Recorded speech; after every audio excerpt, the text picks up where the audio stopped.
Good afternoon or good morning, depending on where you are tuning in from, and welcome to the fourth session of the Book of Deuteronomy, Telling and Retelling with Rabbi David Silber, part of Falzman at Drisha. It's a pleasure to have you learning here today. Sources for today are going to come from Deuteronomy and Numbers. If you have your own preferred copy of your Tanakh or Chumash, you're certainly welcome to keep it at hand. I will also be sharing sources on screen from Sefaria. And with that, I'm going to hand over the mic, so to speak, to Rabbi Silber. Thank you very much. Good morning, everyone, or good afternoon, wherever you may be. Okay, so we're up to, so far, the first generation has been told they will wander in the desert. The story of the episode of the spies is retold in chapter 1 of Devarim. Then we had the story of the Mapilim. That was afterwards, after they were told they can't possess the land, the people decided in any event, they said, we made a mistake. We're going to go and fight. We're going to go try to capture the land. And Moshe tells them that God is not with them. There are two different accounts of this, similar accounts, one in Bamidbar, chapter 14, and one in Devarim, at the end of chapter 1. They nonetheless make the attempt, and they are defeated. There are two different versions of the story, but effectively, this is the end of the possibility of the generation that left Egypt to possess the land. We pick up our story in the second chapter of Devarim. We're told that the first generation had stayed in Kadesh for a very long time, staying in the desert. And when you get to chapter 2, the third verse, we begin our story. So let's read first from chapter 2 of Devarim, and then we'll look at the parallel story in the book of Bamidbar. So in chapter 2, so Vayomer Hashem Elai Lemor. Remember, Moshe is doing all the speaking here. These are Moshe's words. Book of Devarim are the words of Moshe. Vayomer Hashem, God spoke to me saying, Rav lachem sov et hahar hazeh, penu lachem tzafona. You have been skirting the hill country long enough. Turn north. They're supposed to travel north and from there to possess the land. V'yet ha'am tzav lemor. And command the people, saying this: Atem ovrim b'gvul achechem b'nei Esav hayoshvim b'Seir. You will pass by the country of Esav, who dwell in Seir. V'yiru mikem nishmartem ma'od. They will be frightened because of you, and you must be very careful. Al titgaru bam. Do not provoke them. I will not even give you even a foot tread with their land. You can't possess their land. Because Mount Seir belongs to Esav. It's their land.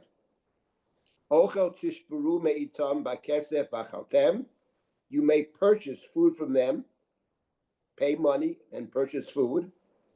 V'gamayim tichru may bakesef ushtitem, and moreover, you may also obtain for water. You can drink. You shall procure from them, perhaps dig up, and drink it, as long as you pay for it. You have to pay for it. Ki Hashem Elohecha beirachecha, for your God has blessed you. B'chol maaseh yadecha, yodah lechtecha et hamidbar hagadol hazeh.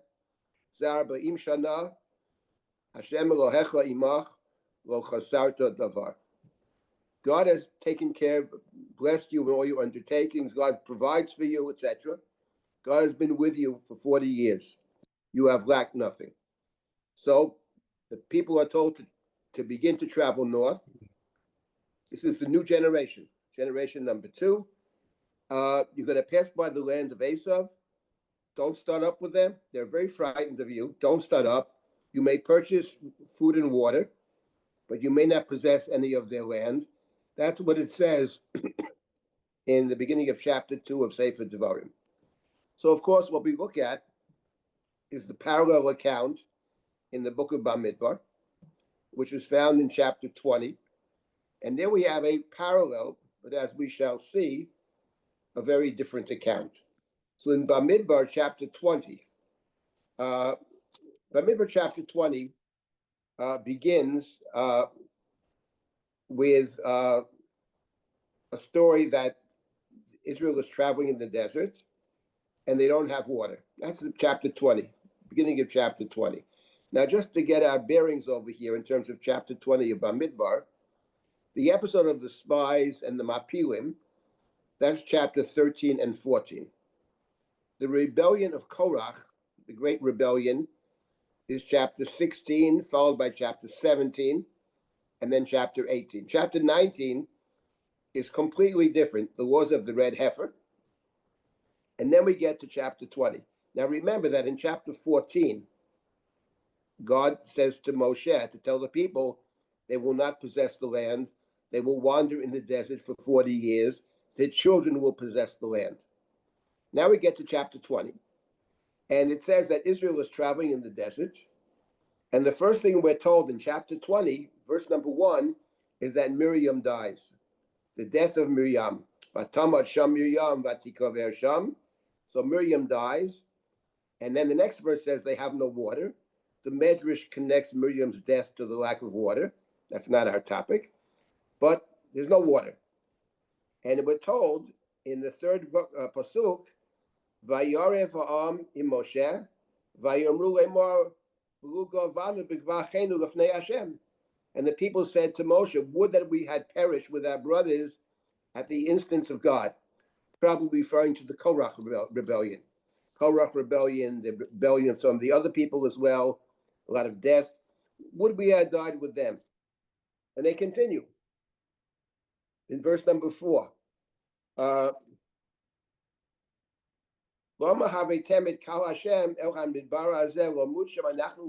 you bring us to the desert to die with our animals? Why do you take us out of Egypt? You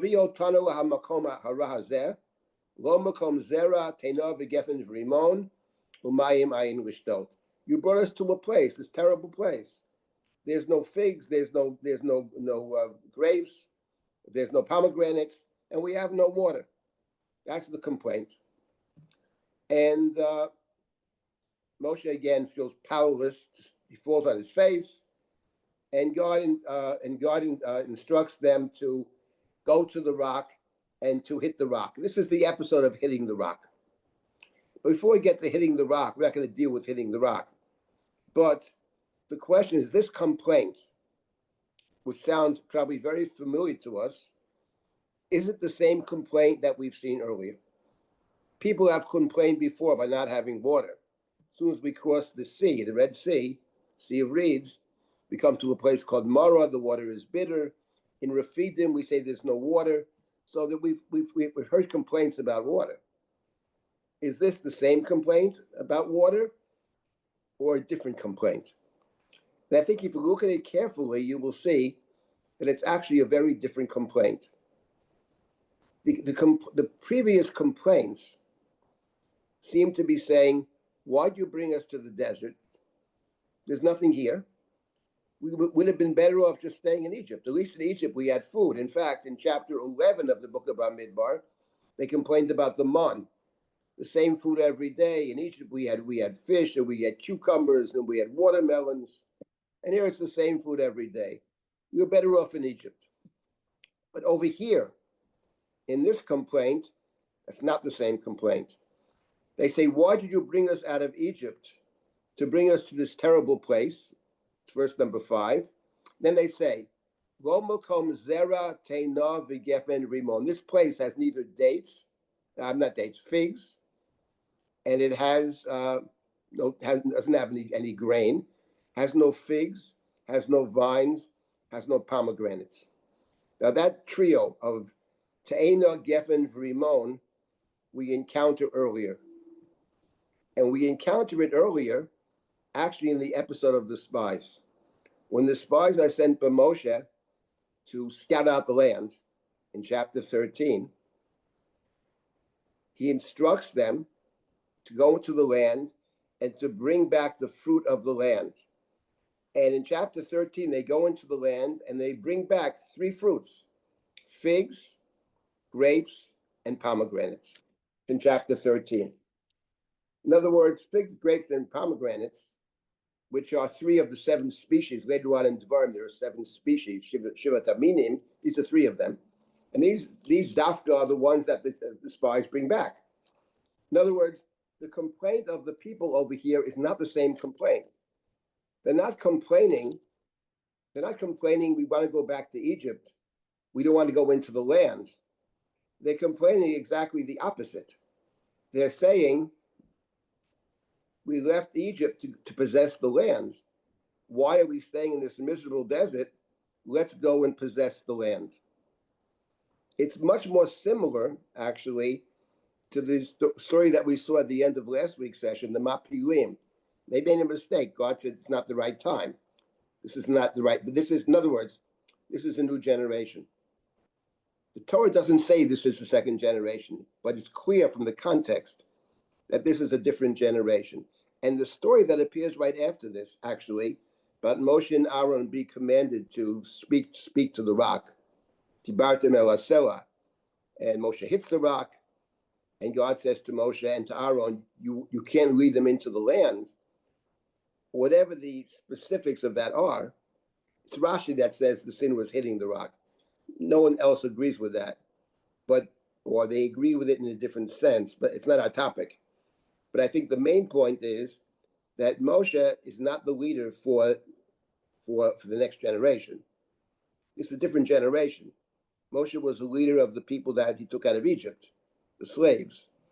This new generation needs a different kind of leadership. So this is the context of the journey towards possessing the land. Now, after the business of hitting the rock in chapter 20 of Bamidbar, we come to the story that is parallel to our story this morning. And that is chapter 20, verse number 14. And let's look at this story. Parallel, remember, Sefer Devarim stories typically most of them have parallels, probably all of them have parallels in other parts of the Torah, but they're never the same.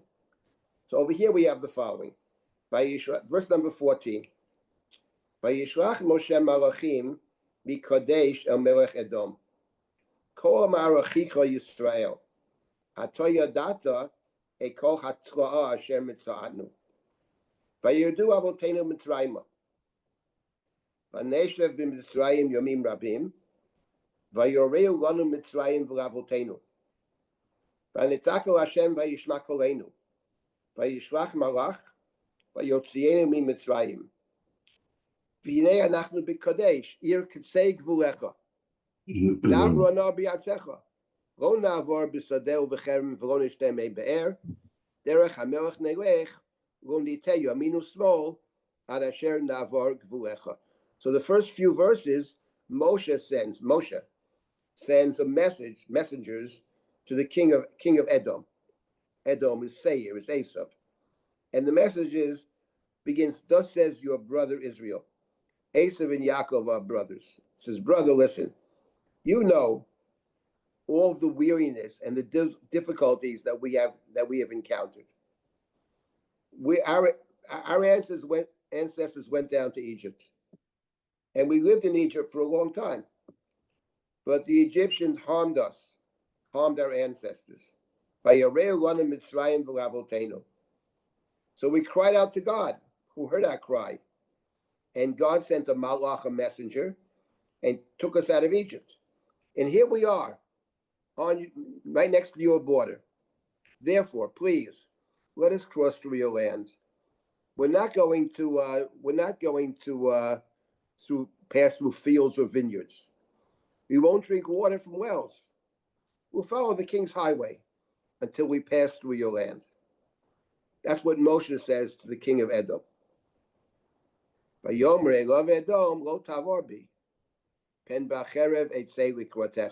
response of Edom was, you may not pass through, lest I come out you with a sword.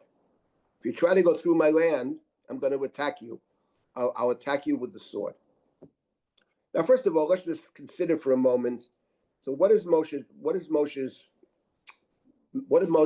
Moshe's messengers say? It's a friendly message. It's a message addressed to to our brother. Brother Israel. We're brothers.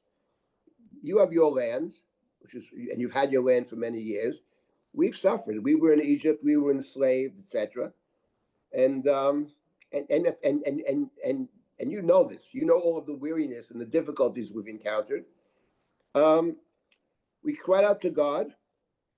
God sent a messenger who took us out of Egypt. The messenger sounds like Moshe himself. It's called the Malach. And here we are, next to your land. Let us just cross through. We're not gonna eat anything. We're not gonna drink from your water from your wells. We're not gonna pass through your fields and your vineyards. Just want to walk straight through, and that's it. Let us pass through. Says Edom, no way, lest they come against you with a sword. But the story doesn't end there. The next verse, verse number 19, is Vayomru Elov B'nei Yisrael B'Mesilon Na'aleh. The message here, verse number 19, doesn't sound like Moshe's message. It says the people of Israel, they send a second message. B'Mesilon Na'aleh. Mesilah, they trust the beaten track. We'll go by the highway, not the king's highway. But B'Mesilon, we'll go on a path. If we happen to drink, of course, how can you pass through a country without drinking? It's unlikely. So we will drink, but we're going to pay you for it. Whatever we drink, we will pay. Rakein davar. It's not a big deal. We're not going to make a big deal about it. We'll pass through very quickly and quietly. It's a different message. It's not about brotherliness. It's about, listen, no one's going to know. We'll go through the side roads, not through the main highway. The side roads, and we'll pay you for whatever we take. Vayomer lo tavar. Nonetheless, Edom says you may not cross. Vayetze Edom wikrato. V'am kaved uviyad chazakon. Edom did bring out the army. A lot of people with a strong hand. Vayima'ein Edom. Edom refused. Netonit Yisrael avar bigvulo. Vayet Yisrael me'alav. Edom refuses, and Israel therefore does not pass through the land of Edom. They have to take a different route to get into the land, the promised land. That's the story in the book of Bamidbar. And by the way, we notice, among other things, that Moshe's description of Israel's history, of the ancestors going down to Egypt, and the Egyptians harming us, Vayoreu lanu, and that we cried out to God, and that God sent a malach, a messenger, and took us out of Egypt, bears a striking resemblance to the core text of the Passover Haggadah. The Passover, the 4 verses, Arami Oved Ovi Vayered Mitzrayma. This is even a shorter version of that. It's an even more abbreviated than the 4 verses at the end of Sefer Devarim. Maybe someday we'll get to that. But in any event, there are 2 different messages. The first is Moshe's message of peace. We are brothers. Let us through. We're not going to take anything. It seems very unrealistic to say they're not going to eat or drink anything. That's Moshe's message. Listen, we're brothers. We'll go through, walk straight through. We'll take the main route through the land. King Edom says there's no way. And then the people say, listen, that's unrealistic. We're not walking through the capital city of Edom. We'll take the side roads. We'll take something. We'll pay you for everything. Rakein davar. Don't make a big deal. It's not a big deal. We'll just go through very quickly. It's a different message. But in any event, the king of Edom not only refuses to do it, but brings out the army. That's the story in the book of Bamidbar. And now we turn back to our story. And lo and behold, you got to wonder, because these 2 stories are not similar in any respect. Let's go back to our chapter, and let's see how they differ. So first of all, the first thing is in chapter 2, in verse number 4, you are atem ovrim b'gvul achechem b'nei Esav. God says, Moshe says in God's name, you are passing by the land of your brother Esav, brothers. The brotherly mentions once again a brother. He says, v'yiru mikem. They'll be very frightened of you. You're going near the Esav, they're going to be very scared. V'nishmar temod. So be very careful, because I don't want them to think you plan to attack them. They're going to see you, be very frightened. Don't start up with them. I'm not going to give you any of their land. That land belongs to them. Don't even think about it. You may, in fact, purchase food. You may drink water, but you have to pay for it. You have to pay for it. Okay. And that's the end of the story. In verse number 8, it says, we moved on away from our kinsmen, the descendants of Esau, who live in Seir, and we marched on in the direction of the wilderness of Moab. So let's see, what are the differences between the two stories? You might say, what are the similarities between the two stories? In the book about in our book in Devarim, the Bnei Esav are actually afraid of us. They're very frightened. In the book of Bamidbar, one does not get the impression that they're very frightened. Quite the opposite. They threaten us. They first threaten us, and when we persist and try to make some more reasonable arrangement, they actually bring out the army. So we didn't start up with them.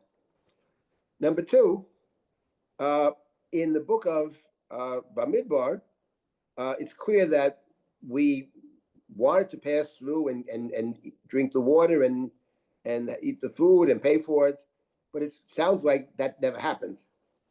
Now over here, you might say it didn't happen either. It doesn't say that we bought food from them, but when we read on in Sefer Devarim, we have later on in the chapter, verse number 26. We'll get back to the intermediate verses in a few minutes. But later on in verse number 26, Israel sends a message to Sichon, the king of Heshbon. And it says the following.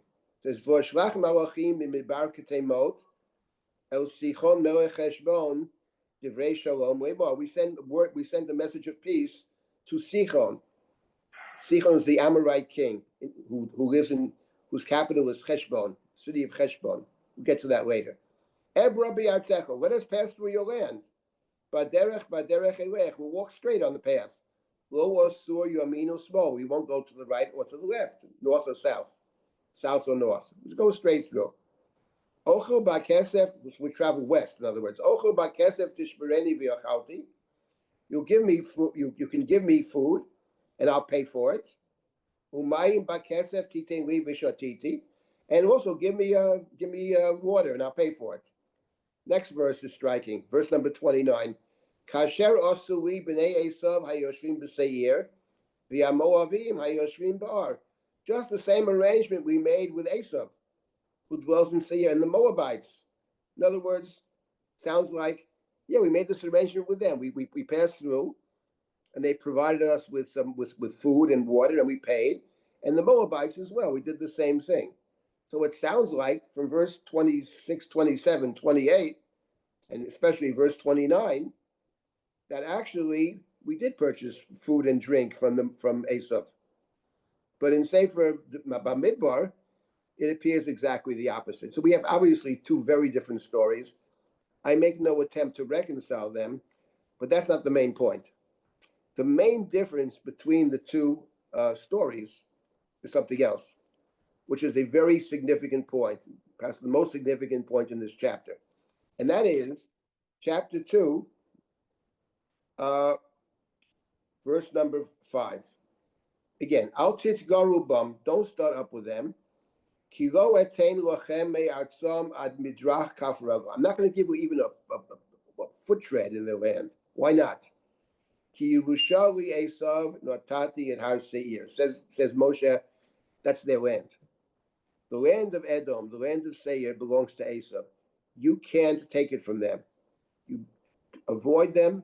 You can't. You can buy stuff from them. You can, if they want to give you food, you pay for it. But don't even think of starting up with them, because that's their land. It doesn't belong to you.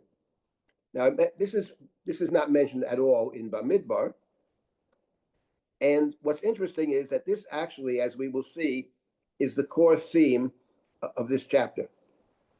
And it has implications beyond the chapter. This is as far as Esav is concerned.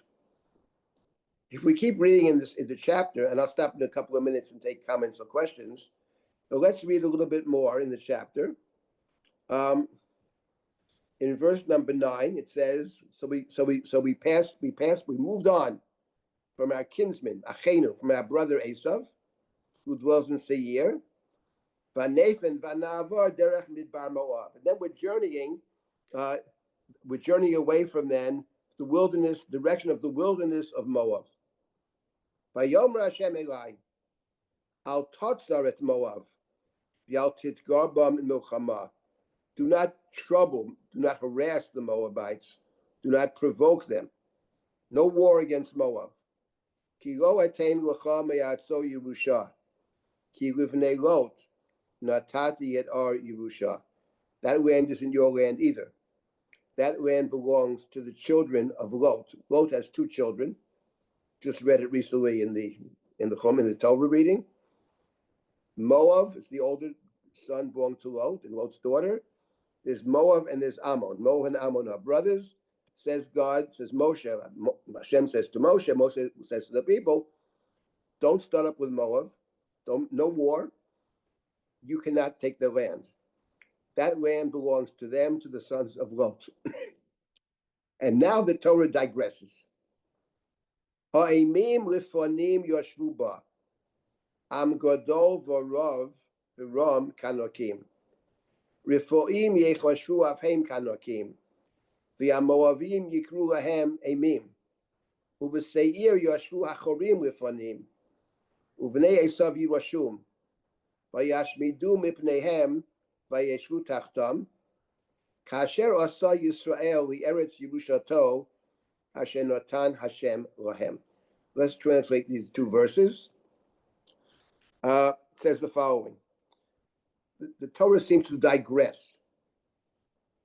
Formerly, the land of Moab, the land of Bnei Lot, was inhabited with the Amim, a people great and numerous, as tall as the Anakites, the Anakim, the giants.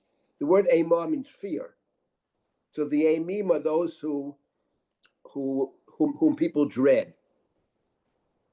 People dread. That's the Amim. Anakim are the giants.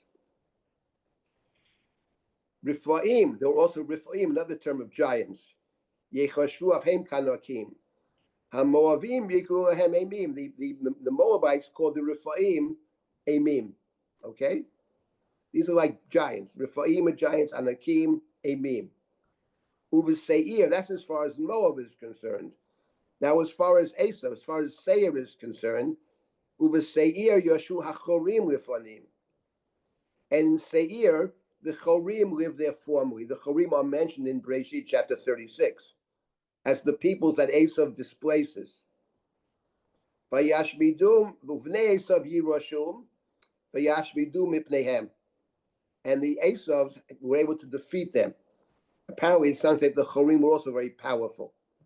Then the Torah adds, Kasher asa Yisrael li'eretz Yerushato, asher natan Hashem lahem. The same way, just as Israel did in the land that they were to possess, which the Lord had given to them. That sounds like, again, another comment that's being made. The narrator says this. Of course, it sounds like the narrator is talking at a much later date, but leave that question out. Just as Israel possessed their land. Now, what does it mean as Israel possessed their land? What is the Torah referring to over here? What the Torah is referring to is 2 things. In other words, it's repeating what it said earlier. You have your land and they have their land. They don't take your land, you don't take their land. But there's more to it than that. Because the beginning of Sefer Devarim, actually the very beginning of Sefer Devarim, and later on in chapter 3, the Torah will speak, actually, even the end of chapter 2, the Torah will speak, at the end of chapter 2, the Torah will speak of the beginning of the conquest of the land. Now, we all know that the land of Israel is essentially captured by Yoshua when we cross the Jordan, which is not in the Torah. It's in Sefer Yoshua. But the beginning of the conquest of the land is in the Torah. And the first conquest of the land is actually the defeat of Sichon. Sichon, Melech HaAmori, and Og Melech HaBashan for the subjects at the beginning of Sefer Devarim. The defeat of Sichon and Og, who are both Amori, they're Amorites. Amori is one of the 7 nations or 10 nations in the land of Canaan. So the beginning of the defeat of Canaan takes place in Sefer Devarim. Actually, it was recorded already in Sefer Bamidbar in chapter 21. Now, it's not in the land of Canaan. In other words, it's on this side of the Jordan. It's not the promised land, but it is Canaanite land. So in some sense, it figures as Eretz Canaan. We'll have to talk about that and try to fine tune that. In other words, what do we know about Sichon and Og? We know that Sichon is very powerful because God says to Moshe later on, verse number 24, Fumus uv yivru et nachal Arnon, reinu atati biyadcha Sichon melech Heshbon Amori v'yetato hecharosh, itgar bo milchama. So you're permitted to fight against Sichon. God says you can fight against Sichon. We'll get to more details later. Sichon, they say to Sichon, let us pass through your land. Sichon comes out to fight them, and they defeat Sichon. That's the first battle. And then later, in chapter 3, Og Melech HaBashan comes out to fight. Chapter 3, in verse number 2, Vayomer Hashem Elai al tira oto. God says, do not be afraid of him. Ki biyadcha natati oto v'et kol amo v'et artzo. Don't be afraid of Og. He'll meet the same fate as Sichon. And the Torah says about Og, actually, they do defeat Og. And let's find the verse that talks about Og, verse number 11 of chapter 3. Chapter 3, verse number 11. Ki rak Og melech habashan nishar miyeta harafaim. Hinei arso eres barzel. Halohi b'rabat b'nei Hamon. Tesha amot orka. V'arba amot rachba b'amat ish. Only King Og of the Bashan was left of the remaining Rephaim. So he's a giant. Og Melech HaBashan is one of the Rephaim. The Rephaim were mentioned just a few minutes ago. They were the people that formerly occupied the lands of Moab, and they were displaced.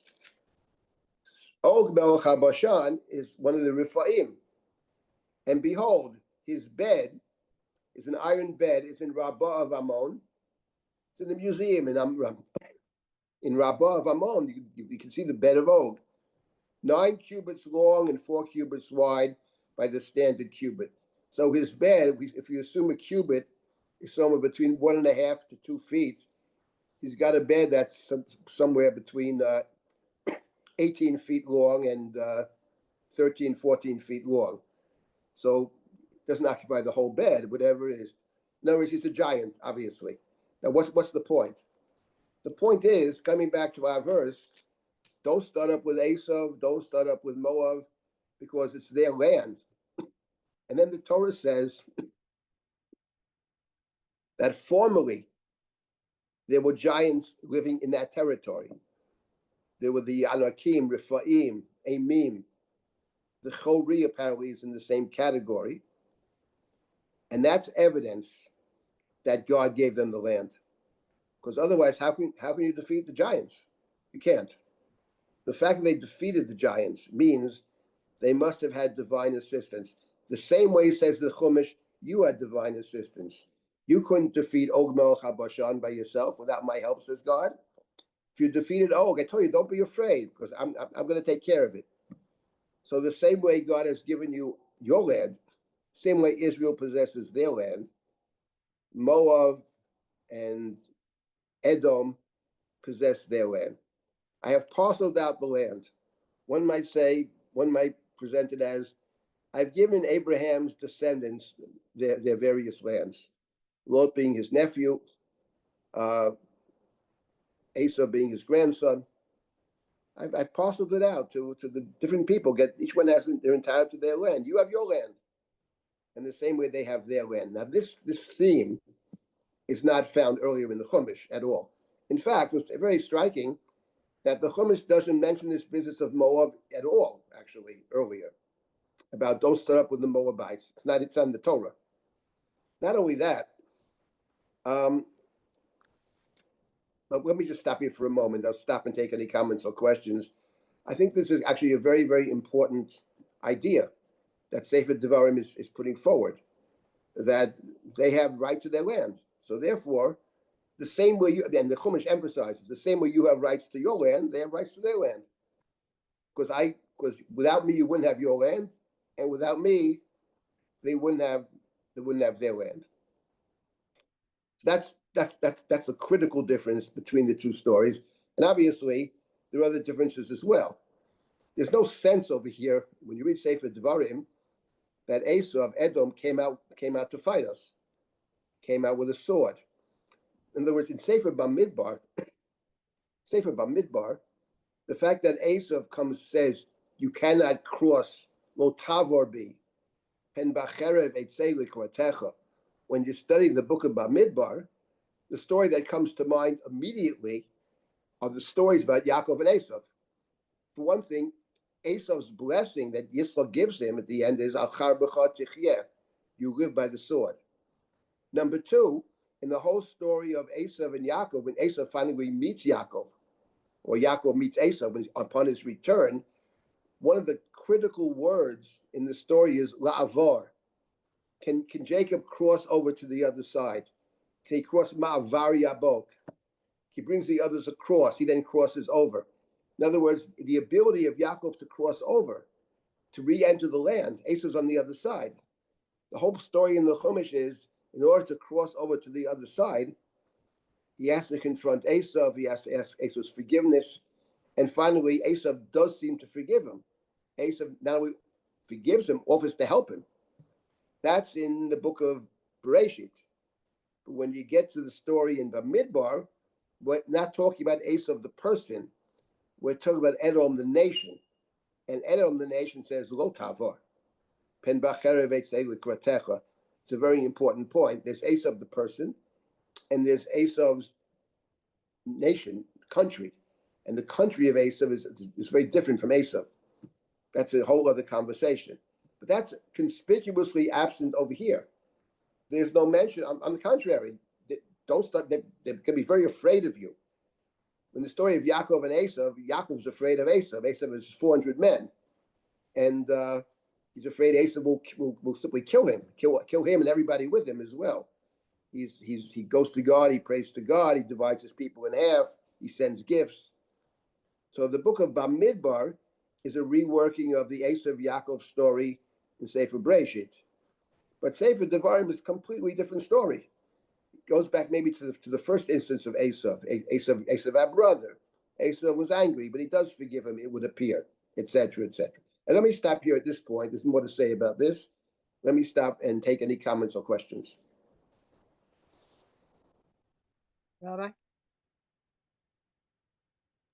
I always thought that the reason it mentions how Esau and Moab had conquered all these other nations, the Amim and the Chorim, was to, like, an extra incentive to Bnei Israel, don't start up with them because they're really, really powerful.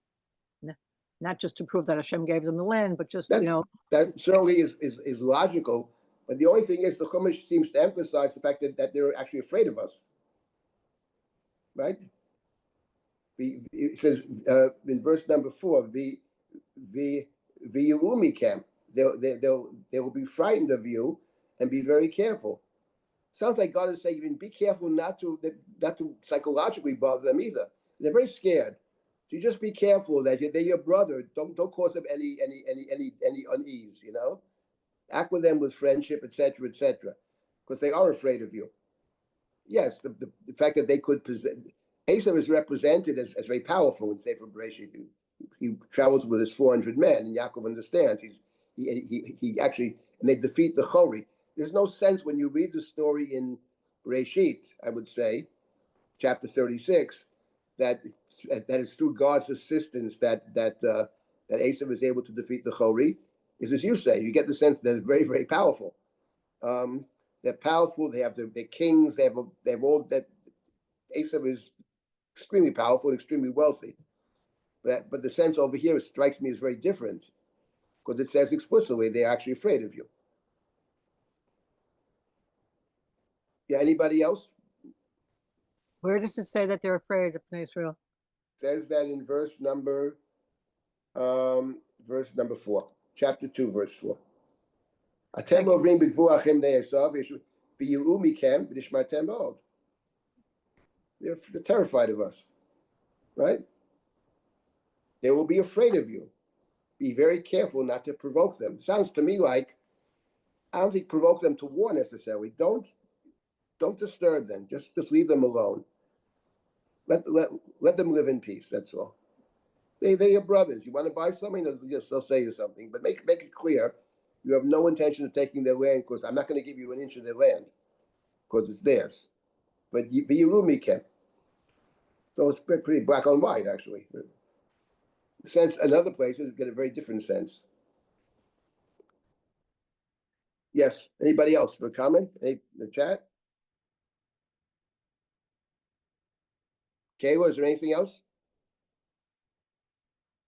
Did we lose her there? Aviv is, oh. Yes. Yes, go ahead. Yes. We go. I had an observation, and I don't know if it's accurate, but it's based on certain things you've said, that both the difference between Bamidbar and Dvarim and between Jacob's relationship with Esau is the transformation in the first case of Jacob after wrestling with the angel. And in Dvarim, this is the second generation, not the slaves.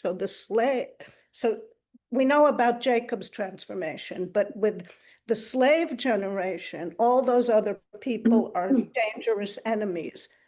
Now, the second generation, where they're free, they can say, oh, well, they have a right to their land. And I mean, it's a different way of looking at the other. And No, I agree with you. It's certainly a different way of looking. It sounds like it's Moshe's giving the direction over here. It's Moshe's. I mean, it sounds like it fits in actually with something I mentioned last week about the two generations, that even though Moshe, in describing the people in the first chapter, talks about, and later it talks about the people that left, he calls them the generation of the Dor Milchama, the generation of the fighters, of the warriors. But of course the so-called warriors, the people that left Egypt, don't sound in the Chumash to be terrific warriors of any sort. Right. On the contrary, God didn't want us to go by the way of the Philistines, lest we see war and run away. It's the second generation, actually, who were never slaves, who actually are potentially warriors. When Moshe talks about the warriors and critiques them, the claim I made last week is he may be critiquing the first generation, but his real concern is the people he's speaking to now. The people he's talking to now are not the people that were ever in Egypt. They're people that grew up in the desert. And as we saw earlier, a few minutes ago, they say, why are we meandering in the desert? Let's just go capture the land. They're not saying go back to Egypt. Why would they want to go back to Egypt? They were never in Egypt. They don't go back to the old home, the old country. They were never in that country. They grew up in the desert, almost all of them. So therefore, there's no interest in Egypt. So I think Moshe is, I mean, I'm not trying to resolve the two Sefer Devarim with the rest of the Torah. I personally don't think that's possible. It's Moshe's take. That's the point. It's a different take on what has happened, and we'll see that there's something else very significant over here, which we'll get to either today or beginning next week, about this whole story about, as I gave you your land, the story of Sichon that will come to soon, which is a very different story. Yes, Sigrid, you want to add something? Are you saying the warriors are the Israelites? Yes. The warriors, yes. Moshe makes that clear. He calls the first generation Dor HaMilchama. He says that explicitly later on. Let's find that verse. Kasher Tamu Anshe HaMilchama. I can't find that verse. Here it is. Verse number 16. But if they had died, verse number 14. Hayamim asher alachnu mikadesh barnea ad asher avanu v'nachal zeresh shloshim u'shma. We wandered for 38 years. Ad tom kol hador, until that generation died. Anshe hamilchama, the fighting men. Mikerev ha'machaneh. until the warriors, at least some of them are warriors, only after they died are they going actually to try to now possess the land. And that is actually, we can pick that up in verse number 16. We'll come to the 17 in a second, but someone else had a question, I think I saw before. Was Sigrid had a question? How are there new warriors? What? You're assuming there are new warriors. If warriors had died and there are no more warriors. That generation that generation he calls Anshe Milchama. The people that Moshe is speaking to in this book, the end of his life, and one of the main points of the book is, these are the people who in short order are going to go to war to capture the land. By the way, in the book of Devarim, I'll just mention this as an aside, the book of Devarim, the bulk of the book, beginning I would say in chapter 5, but certainly in chapter 12 through chapter 26, are many, many, many, many laws, more laws than any place else in the Torah. It's a book about the mitzvot, and there's different kinds of mitzvot. There are several different mitzvot. One of the main themes is, how do you fight a war? Rules of war, rules of engagement is a central theme of Sefer Devarim. For the simple reason, these people are about to go to war. So before you go to war, you should know the rules of the war. How do you engage in war, what you are permitted to do, what you're not permitted to do, the security of the camp, the sanctity of the camp, what happens if you take captives, the Yifat Toar. All this is in Sefer Devarim.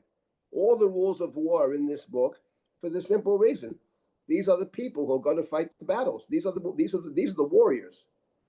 The Dor HaMilchama is this generation. It's not the previous generation. The previous generation was initially afraid to fight. They saw that we can't fight. This generation says we want to fight right now. What are you holding us back for? So this is completely different, right? But the people Moshe is addressing, we'll come across this many times in this book. He's talking to the people that stand in front of him now, but he often talks to them as if they were also in Egypt. We'll deal with that problem through in this various sessions. Comes up over and over again. Okay, so let me just before we continue.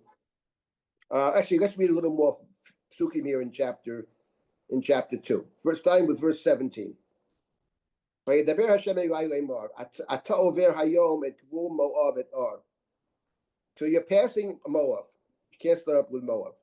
וקרבת מול בני Ammon, and you're going to come by the border of Ammon. Al titzureim v'al, same thing. Don't start up with them. Don't provoke them. Ki lo etain me'eretz bnei Ammon l'cha Yerusha. Ki livnei Lot netatia Yerusha. So Ammon is the same way. You can't start up with Ammon because that land belongs to Lot. Ammon is the other son of Lot. Lot has two sons, Moab and Ammon. It's their land. And then the same thinking. Eretz Rephaim techoshev afhi. That was also the land of giants. Rephaim yoshvuva lefanim. Ha'amonim yikru lahem zamzumim. Am godol v'rav v'ram kanokim. Vayashmidem Hashem b'pneihem. Vayirashum vayeshvu tachtam. Kasher asal v'nei Esav hayoshvim b'sayir. Asher hishmid et hachorim b'pneihem. Vayirashum vayeshvu tachtam ad hayom hazeh. V'yohavim hayoshvim b'chatzrim ad hazah. Kaftorim hayotzim mikaftor.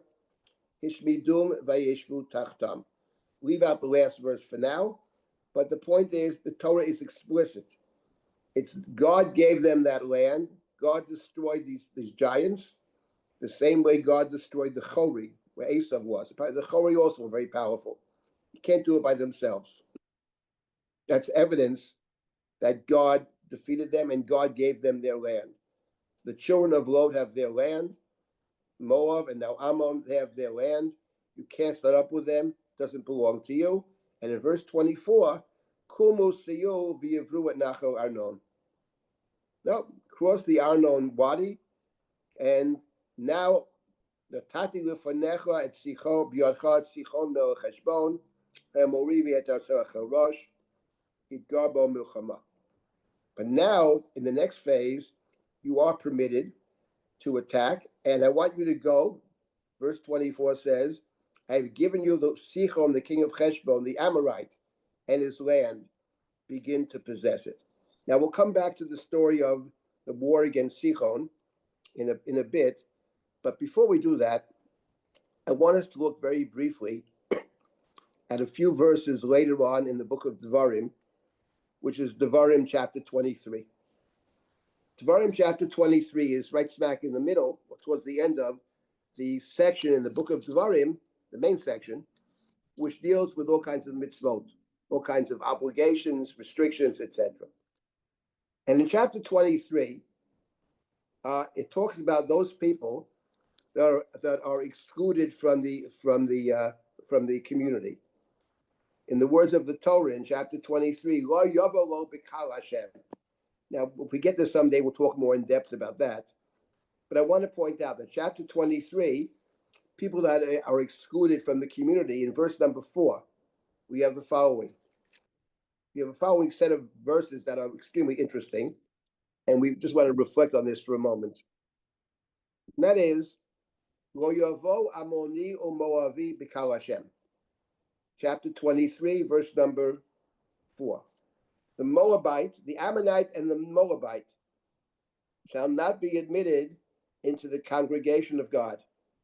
The Talmud understands that as a prohibition against marriage. You can't marry an Ammonite or a Moabite. Gamdor Asiri, Lo yavo lahem b'kal Hashem li'olam, ad olam. Even the 10th generation. No Ammonite or Moabite can ever enter the congregation, understood to mean no marriage. You can't marry Ammonite or Moabite, even 10th generation. Why not? Al devar asher lo kidmu etchem balechem uvamayim baderech b'tzeitchem mitzrayim. Because when you left Egypt, they didn't meet you with food and water. They didn't give you food and water on their journey. That would seem to contradict, by the way, what we read in chapter 2, that the Moabites did give us food and water. They sold it to us. Okay, leave that problem out. So that's one reason why. They didn't greet you with food and water. And not only that, Vasher Sochar Olecha et Bilam ben Ba'ar miPetor Aram Na'arayim l'Kaluleka. And they hired Bilam, the son of Ba'ar, to curse you. That episode is not mentioned earlier in Sefer Devarim. It's mentioned over here. Now, in order to resolve the problem that we just read that the Moabites did give us food, some want to interpret that these two different reasons apply. One applies to Ammon and one applies to Moab. That the Ammon did not give us food. It never mentioned that Ammon gave us food. So maybe Ammon refused to give us food. But we know that Balak, the king of Moab, hired Bilam to curse. So maybe one of them refers to Ammon and one refers to Moab. And in either event, you can't have nothing to do with these people. Not only does it say you can't enter the congregation, but the Torah then continues, Lo ava Hashem Elohecha l'shmoa el Bilam, but God refused to heed Bilam's curses. Vayafoch Hashem Elohecha l'cha et haklala livracha, and God switched the curse into a blessing. Ki ahevcha Hashem Elohecha, because God loves you. Lo tidrosh shlomam v'tovatam kol yamecha liolam. Do not seek their welfare or benefit as long as you live. So Ammon and Moab are completely out. Have terrible people, have nothing to do with them. They try to curse you. They didn't give you food and water. That's what it says in chapter 23 of Sefer Devarim. But on the other hand, when we're crossing into the land, God says, be careful. Don't even think of taking a foot tread from their land. It belongs to them. So there seems to be no contradiction between those two. Have nothing to do with them, but their land is theirs. I gave it to the children of Lot, Ammon and Moab. But that's verses up to verse 7. Then just to complete the section, we have two remarkable verses. Lo tita'ev adomi ki achichahu. Lo tita'ev mitzri ki ger hoyita biyartso. In contradistinction to Ammon and Moab, even the 10th generation. They can't enter the congregation. That's not true of Edom, and it's not true of Mitzrayim. It's not true of Edom because they are your brother. That we did encounter in the beginning of Sefer Devarim. And also in Sefer Bamidbar. Now we know in Sefer Bamidbar, they came out with a sword against us, did our brother. But here the Chumash says, at the end of the day, Esav and Yaakov are actually brothers. And therefore, you can't permanently exclude them from the community. The third generation may actually enter your community. It's not the same as Ammon and Moab. What's even more surprising is the second half of that verse. Lo titaev mitzri ki ger hoyita biartso. It's quite a remarkable idea. Do not lo titaev. Do not abhor the Egyptian. You are a stranger in their land. Now, the main story of the Chumash is about Yetziat Mitzrayim. Geirut, Avdut, and Inui. Pharaoh wanted to throw the little boys into the Nile. Probably did throw some of the little boys into the Nile, etc., etc., etc. So what does it mean? Ger ha'yita bi'artzo. What does that mean? You were a stranger in their land. Rashi is bothered by this problem, and Rashi says it refers to when we first came to Egypt. Now, we first came to Egypt in a time of famine, and Joseph was in Egypt, and Jacob and his family came down to Egypt, and they were treated very, very nicely by Pharaoh. Certainly the Pharaoh who Joseph worked for told, bring down your wagons, I'll take care of you. They lived near Joseph. They had a lot of food, etc., etc. One of the reasons they never left, they became connected to Mitzrayim, was the conditions were in fact very good. That all changes later, of course. Circumstances change, people change. But the Chumash seems to say you can't only remember the bad stuff. You have to actually remember that these are people who once took you in. So actually, sort of reflecting on these verses, it's very striking. What seems to bother the Chumash more than anything is the fact that they didn't provide us with food when we left Mitzrayim. In other words, the lack of hospitality.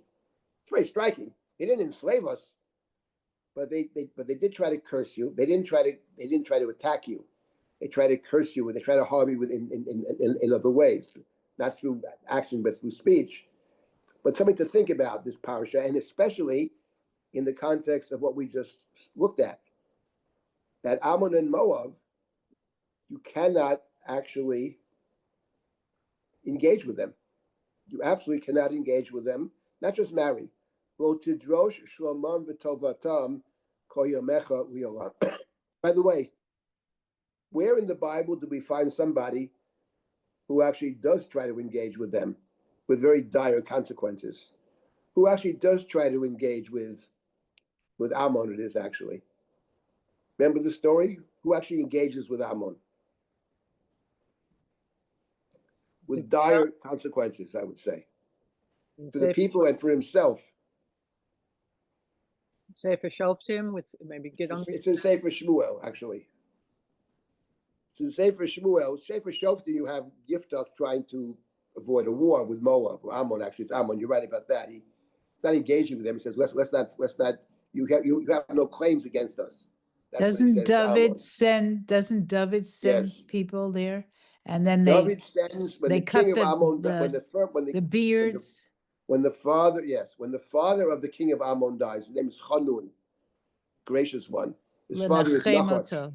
When Nachash dies, David sends consolers to console the king of Ammon.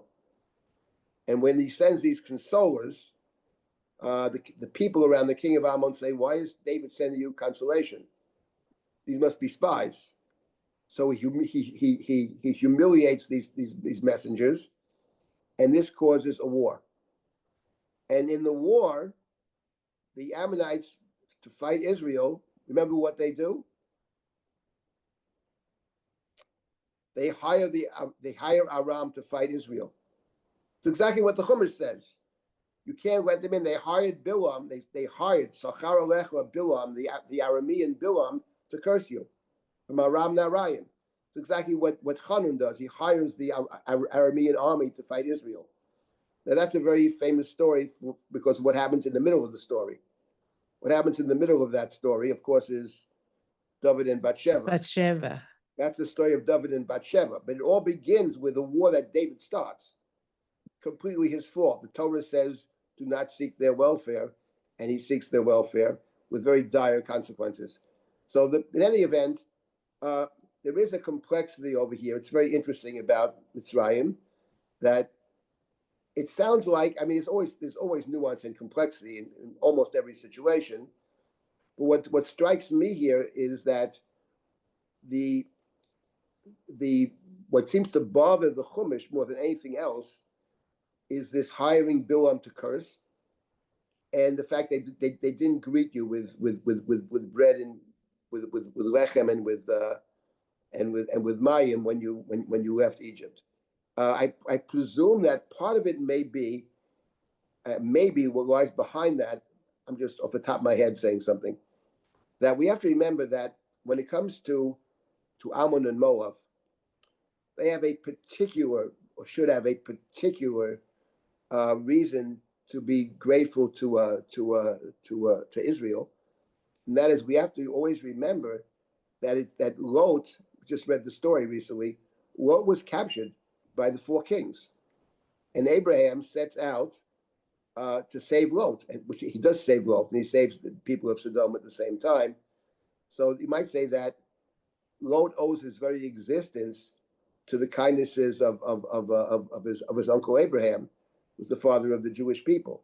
You would anticipate some kind of reciprocity, which of course is not forthcoming. That's not true of Mitzrayim. Mitzrayim, we never did anything from Mitzrayim. I mean, Yosef does help Mitzrayim in the sense he interprets Pharaoh's dreams. That part's true. But in any event, just something to bear in mind that these verses later on, in the context of what we're looking at, are very striking. Okay, now let's get back to, I want to make one other side point that we'll pick up later in our studies. And that is, there's a little phrase over here in chapter 23 that we have to remember, because it is a central idea of Sefer Devarim. And I mean central, which does not appear earlier in the Chumash. Not at all. It's a Sefer Devarim theme from top to bottom. And that is that when the Torah says in chapter 23 that you don't get involved with Ammon and Moab, because among other things, they hired Bilam to curse you. But God did not listen to Bilam. God did not Bilam's curse to come true. On the contrary, God reversed. God turned the curse into a blessing, and have 4 words: Ki ahivcha Hashem Elohecha, because God loves you. Now, this idea of love, of God loving the people, is a Sefer Devarim theme. And it's a Sefer Devarim theme in 2 senses. First of all, it's mentioned several times that God loves the people. God loves Israel. But equally, if not more important, is here in Sefer Devarim, there's an obligation to love God. In fact, one might say, in a sense, the first mitzvah in the series of mitzvot after the 10 Commandments is Shema Yisrael Hashem Eloheinu Hashem Echad V'yohavto es Hashem Elohecha b'chol levavcha b'chol nafshecha b'chol miyodecha. Avat Hashem is a Sefer Devarim theme that appears several times as a central, if not the central mitzvah, and it seems to be reciprocal, because the book of Devarim mentions on more than one occasion that the same way you are obligated to love God, that God actually loves you. So let's bear that in mind. Avat Hashem as a central mitzvah is a Devarim theme, and only a Devarim theme. It doesn't actually appear elsewhere in the Torah. It does mention one thing in the Torah. I will take this to one pasuk in the Torah. It talks about when God will repay the good. God will punish the 4th generation, visit the sins of the parents on the 4th generation, but God will we'll repay the good deeds for many generations. There you have the only time for those that love me and keep my commandments. There you have it. But outside of that, it doesn't appear in the Chumash. It's a central theme of Sefer Devarim. Now let's get back to our chapter. And I want to make one last point before we break, and I'll take any comments or questions. And that is this. One of the Moshe's telling the story, and as we've seen, he's very selective. Starts with the spies, appointing of judges, the spies, the mapilim, and now the beginning to enter the land, the journey to enter the land, and now we're coming to the first conquest, which is the conquest of Sichon, which is how the book of Dvarim began. Remember, at the very beginning, Eila HaDvarim, Acharei HaKoto Et Sichon Melech Emori Yoshe Yoshe B'Cheshbon V'Yedog Melech HaBashan Asher Yoshe B'Ashtarot B'Edrei. That's how the book began. The speeches of Moshe take place after the war against Sichon. So the war against Sichon was the war of the second generation, the success of the second generation, not the first generation. So it's the last year, the 40th year is when they defeat Sichon. Now, the question is, when we read about Sichon, so let's just to get our bearings over here. The defeat of Sichon is mentioned in Bamidbar chapter 21. Before we saw Bamidbar chapter 20, the defeat of Sichon in August chapter 21. The question is, the war against Sichon can be understood in two different ways. One is, we're trying to enter the promised land. Remember, the territory that Sichon is the king of the Amori, but he possesses land on the other side of the Jordan because he defeated Moab. There was a great war against Moab. Sichon defeats Moab, and therefore that land that he took from Moab belongs to Sichon. That's what the Torah assumes. So when we defeat Sichon, we take his land. It's land that formerly belonged to Moab, but presently belongs to Sichon. So the Torah considers that land of the Amori, and that's the beginning of the conquest of the land. Now, there are two ways to understand this. One is that actually the land that we took from Sichon, that's not part of the agenda. We're trying to get it. We're trying to get to a place we cross the Jordan and possess that land. That's the promised land. The land on the other side of the Jordan is not part of the promised land. But just so happens that as we're traveling, we want to pass through. Sichon refuses, brings out the army, and we defeat Sichon, and then we defeat Og. It just so happened that way. That's not part of the it's not part of the initial plan. Okay, now that we have that land, the question becomes, what do you make of that land? Is that part of the land of Israel? Greater Israel? Well, what is it? That's one way to look at it. There's another way to look at it, and to see all of this happening as part of God's plan. It's not that we just so happen to capture the land of the Amori on the other side of the Jordan. No. This is part of God's plan.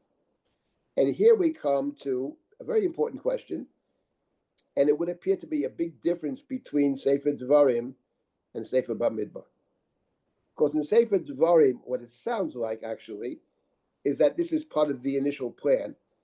It's not something that just happened to be because of where we're traveling. This is part of the actual plan. And this also has implications for a story that we'll discuss next week, which appears more than once in Sefer Devarim and seems to be quite different from the story that we read in the book of Bamidbar, namely, what happens to the land that we take from Sichon and Og? What happens to that land? Because the land presumably belongs to Israel. It belongs to all of Israel. But what happens, we all remember, is that land, two tribes come forward and they say, we want that land for ourselves. The tribe of Reuven and the tribe of Gad. And there's a whole negotiation. We'll look at this next week. There's a whole negotiation in the book of Bamidbar between Moshe and the elders and the tribes of Reuven and Gad. And Reuven and Gad are allowed to possess that land on condition that they fight. And when they're given the land, there's another interesting twist that Moshe gives it not only to Reuven and Gad, but the tribe of Menashe. So we'll have to see how that story is presented in Bamidbar, and how that story is presented in a very different way in the book of Devarim. It actually appears more than once in Sefer Devarim, but we'll have to look at those stories. And then the question always is, when Moshe tells his version of what happened, what is the point? Why is Moshe presenting it this way? That's something we always have to think about. What is the agenda of this book? What is the purpose? Moshe is being very selective. Why does he present it this way? But in any event, we will see this next time. Maybe I should stop at this point and then take any comments or questions that you may have. And next time we'll pick up with the battle against Sichon and Og, and how Moshe divides that land. Moshe is giving the land to Bnei Gad and to Bnei Reuben. That'll be the main topic for next week. Here's a question in chat that I'm not sure if came up. This is from Stacy about 10 minutes ago. Yeah. So doesn't Egypt show a complexity lacking in Ammon and Moab? Ammon and Moab would have killed us by starving us, which is wise than enslaving us. Stacy, if you're still here, care to jump in? Yeah, it seems that like slavery is awful, but they didn't kill us and they gave us opportunity to survive. And in the beginning, they treated Yosef well, whereas Ammon and Moab, like we just don't have that. Like, yeah, but Ammon and Moab. But we promised the land to them because they're from Lot. The point is, but there's a difference between but there's still a difference between harming somebody and not assisting them. I mean, Ammon and Moab don't. I mean, yes, Moab tried to curse us. That part is true. Not through war, but through words, through curses, etc. But they're not giving the bread and the water. That's not actively harming somebody. That's just not helping. But then let me just respond more broadly to your point. Just to make a comment about, because we're reading the portions in the Torah now about Abraham and about Sefer Bereshit, etc. And what's interesting is that this is not directly related; it's indirectly related. But the Chumash seems to place an enormous emphasis on this idea of hospitality. Abraham is standing in his tent and sees three people walking in the heat of the day, and he's very gracious to them. He invites them in, etc. Lot does something similar. Lot is in Sodom. He sees people in the street. He says, "Come to my house." They say, "We don't want to." He insists. He brings them into the house, etc. Later, we have a story of Rivka. Rivka's generosity and hospitality. She gives water not just to the stranger, but to all the camels, etc. The Chumash seems to place, Yitro takes in Moshe into his house. The Chumash seems to place an enormous emphasis in these stories on this quality of hospitality. What is that actually about? Achnasat orchim is something so basic in the Chumash. And here also, they didn't greet you with bread and water. In terms of the Bereshit stories, I would say the point is the following: that actually, the idea of there's a tension between something that is mine, my space, my house, and the other idea, though, in the Chumash is that, in a certain sense, it's actually God's world. The idea of someone who welcomes strangers into her house, that what lies behind that is the idea that this may be mine, but in a certain sense, nothing's really mine. We live in God's world. So the idea that the stranger, the person in need, has, in a certain sense, even a right to request assistance, that's something which I think is very, very basic to the Chumash. I think it's connected to what the Chumash says later in the book of Vayikra. The land is my land. It's yours as long as you understand that ultimately it's really mine. I think this idea of hospitality is why the Chumash places such an incredible emphasis on. It's one of the things the Chumash emphasizes. It could also be something that people that are traveling typically, people that are often traveling in the desert in the heat, people that are in certain amount of danger, or at least vulnerability. They don't have a place. And the idea of reaching out to the vulnerable is something that the Chumash places a tremendous emphasis on. The big enemy of God is actually Amalek.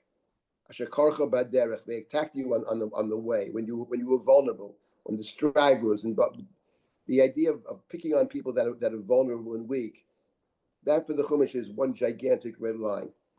And we have to be able we have to see ourselves as reaching out to those that are vulnerable. So I think that for those reasons, Hachnasat Orchim is something that the Torah in the stories of Breshit places a tremendous emphasis on this behavior of welcoming the stranger, etc. So perhaps we can understand over here, perhaps to some extent, it colors our interpretation of that they didn't. And the person actually who represents for our tradition exactly the opposite. The person who goes out and helps the vulnerable, even at her own expense, is actually Ruth, who is in fact a Moabite. But of course, for the book of Ruth, she's a Moabite who displays none of the Moabite qualities, quite the opposite. In a sense, she's the kind of anti-Moabite. And the book of Ruth is saying that at the end of the day, it's not really about genealogy. It's really about behavior. And therefore, somebody like Ruth has to be accepted. In case the Talmud finds an excuse to accept her, one might say, Moabite men, but not Moabite women. But the book of Ruth doesn't deal with that. The book of Ruth is making a different point, that she doesn't display the qualities that the Moabites displayed. And she goes out and she gets food for Naomi, and she travels with Naomi and she supports Naomi, etc. So she, of course, is the anti-Moabite. She's the true daughter of Abraham. Anyway, next week we'll pick up with the story of the war against Sichon and Og, and the land that we take from Sichon and Og, how the book of Devarim sees that in contradistinction to the story in Bamidbar.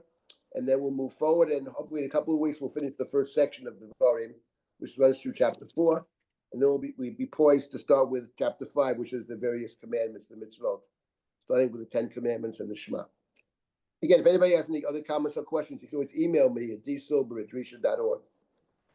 All right. Thank you. Thank you, everyone. Thank you for making another day to learn. And I hope to see you all next week. More Falls Bound classes continue this week with several teachers, including a Mission in Depth at 1 p.m. Eastern Time today, and many more. Drisha.org at classes to sign up. Take care, everyone.